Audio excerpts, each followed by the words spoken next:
Welcome everybody to today's Whitton Wanderings. Beth with you today. Autumn tends to be that time of year where you get the party conferences going on. Don't worry, this isn't about to be a party political broadcast. But have you ever wondered what draws people to follow or support certain leaders? What is that charisma which appears to offer people the promise of an alternative way of thinking, a bolder way of living, a new way of believing? Across history, both political and religious, there are examples of people who have inspired millions of people searching for something to believe in, something to hope in. Some of those leaders have gone on to be a force for good. Others, sadly, a force for evil. The leaders who tend to stand out are those who are bold in the face of adversity, or those whose vision rocks and challenges the status quo.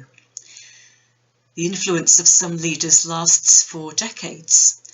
For others, their interpretation of a brave new world is short-lived. Those who shake the status quo are often described as being radical.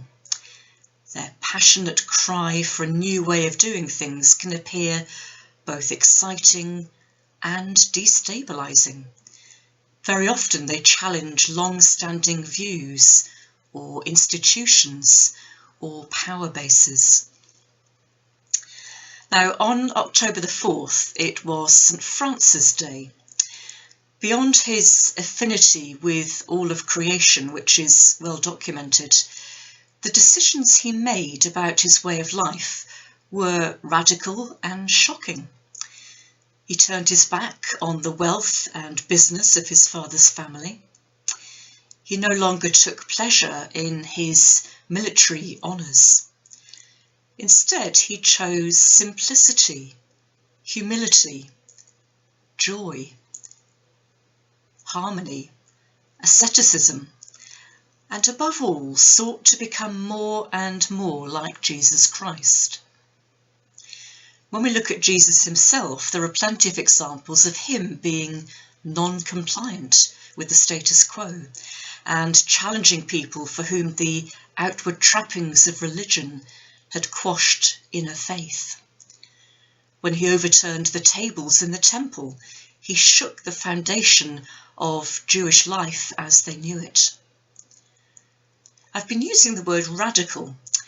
A modern-day usage of the word points to something new and different, far removed from convention. But in fact, the origin of the word means root.